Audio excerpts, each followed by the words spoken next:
ঔষধি গুণ সম্পন্ন ভর্তা কিন্তু গ্রাম বাংলার বুক থেকে প্রায় হারিয়ে গেছে, আর রয়েছে এর মধ্যে হাজারো ঔষধি গুণ ও পুষ্টিগুণ ক্ষমতা। এমন একটা ভর্তা নিয়ে হাজির হয়ে গেছি আজকে। হ্যালো এভরিওয়ান, আসসালামু আলাইকুম, welcome back to my channel. সবাইকে ওয়েলকাম করছি নতুন আরও একটা রেসিপি দেখার জন্য।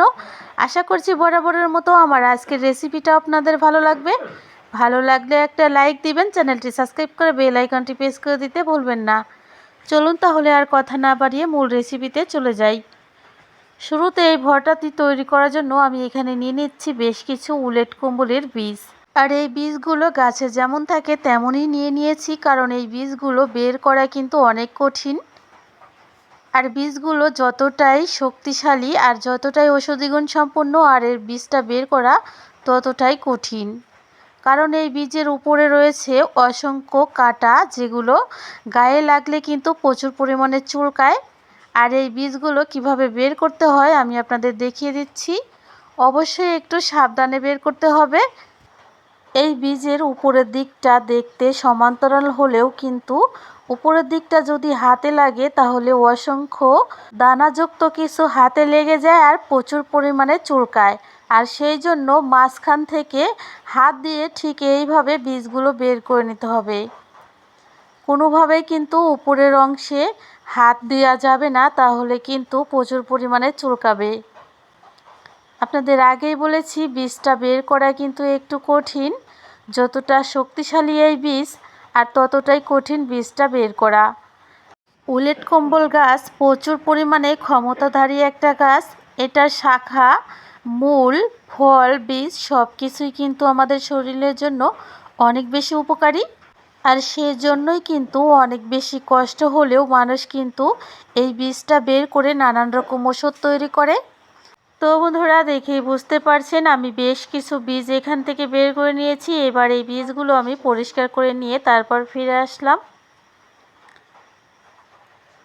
তো সম্পূর্ণ বীজটা কিন্তু আমার পরিষ্কার করে নেওয়া হয়ে গেছে। এদিকে চলে যাচ্ছি পরবর্তী স্টেপে। চুলায় একটা প্যান বসিয়ে প্যানের মধ্যে আমি বীজগুলো দিয়ে দিচ্ছি। এবার এই বীজগুলো আমি হালকা আঁচে কিছুক্ষণ ভেজে নেব।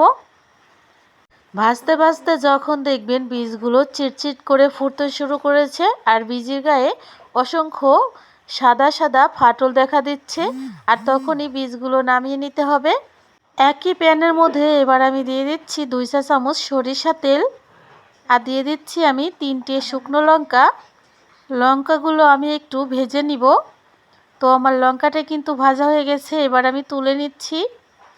এবার আমি দিয়ে দিচ্ছি বেশ কিছু রসুন। রসুনগুলো এবার আমি ভেজে নেব। সাথে দিয়ে দিচ্ছি আমি বেশ কয়েকটা কাঁচা লঙ্কা, আর সেই সাথে মাঝারি সাইজের 2টো পেঁয়াজ কুচি। পেঁয়াজগুলো আমি একটু মোটা করে কেটেছি, প্রায় রসুনের মতো করে। এবার আমি এই উপকরণগুলো একটু সময় নিয়ে হালকা ব্রাউন কালার করে ভেজে নিব। দেখতে দেখতে কিন্তু আমার সমস্ত উপকরণ খুব সুন্দর করে ভাজা হয়ে গেছে। এবার আমি তুলে নিচ্ছি একটা পাত্রে। এবার আমি বাটনার মধ্যে নিয়ে নিচ্ছি ভেজে রাখা বীজগুলো। আপনারা চাইলে এই কাজটা পাটার মধ্যেও করতে পারেন। এই বীজটা এবার একটু গুঁড়ো করে নিতে হবে যতটা সম্ভব। তো আমাদের বীজটা কিন্তু প্রায় গুঁড়ো হয়ে গেছে, দেখেই বুঝতে পারছেন। আপনারা যদি বেশি করে বীজ নেন সেক্ষেত্রে কিন্তু মিক্সচারে গুঁড়ো করে নিতে পারেন। তো আমার বীজটা গুঁড়ো করা হয়ে গেছে। এবার এর মধ্যে আমি দিয়ে দিচ্ছি ভেজে রাখা লঙ্কাগুলো। সেই সাথে দিয়ে দিচ্ছি আমি 1 চা চামচ লবণ। লবণটা দিয়ে খুব ভালো করে আমি মরিচটা একটু ডলে নিচ্ছি। তো আমাদের মরিচটা কিন্তু ভেঙে নেওয়া হয়ে গেছে। এবার আমি চলে যাচ্ছি পরবর্তী স্টেপে। আমরা যে পেঁয়াজ লঙ্কাগুলো ভেজে রেখেছিলাম সেগুলো এবার দিয়ে দিচ্ছি।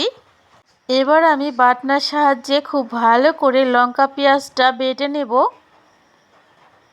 দেখেই বুঝতে পারছেন আমি কিভাবে বেটে নিচ্ছি। আপনারা চাইলে কিন্তু এই বাটাটা পাটার মধ্যেও তৈরি করতে পারবেন। এই পেঁয়াজ ও লঙ্কাগুলো আমি হালকা দানা দানা রেখে দিচ্ছি, একেবারে পিষে ফেলবো না। এবার আমি নিয়ে নিচ্ছি বেশ কিছু কাঁচা পেঁয়াজ কুচি, সেই সাথে নিয়ে নিচ্ছি বেশ কিছু ধনিয়া পাতা কুচি। এবার আমি নিয়ে নিচ্ছি 2 চা চামচ সরিষা তেল। তেলটা দিয়ে খুব ভালো করে সম্পূর্ণ উপকরণ আমি আবারও ম্যাশ করে নিব। এবার আমি সম্পূর্ণ উপকরণ হালকা হাতে ম্যাশ করে নিচ্ছি। একেবারেই কিন্তু সমস্ত উপকরণ পিষে ফেলা যাবে না। তো বন্ধুরা, দেখতে দেখতে কিন্তু আমার সমস্ত উপকরণ খুব ভালো করে ম্যাশ করা হয়ে গেল। তো ইতিমধ্যেই কিন্তু তৈরি হয়ে গেছে দুর্দান্ত একটা ভর্তা, আর এটা খেতে এতটাই সুস্বাদু, একবার তৈরি করলে আপনারা বারবার তৈরি করে খেতে চাইবেন। আর এর মধ্যে রয়েছে প্রচুর পরিমাণে পুষ্টিগুণ ক্ষমতা, আর সেই সাথে রয়েছে প্রচুর পরিমাণে ঔষধি গুণ। আর এটা দেখতে এতটা লোভনীয় লাগছে, আপনারা একবার খেলে এই ভর্তার প্রেমে পড়ে যাবেন।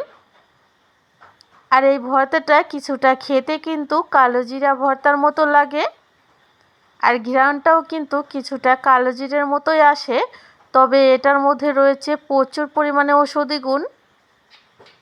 একবার হলেও নেটে সার্চ দিয়ে দেখবেন, এর ক্ষমতা অসীম।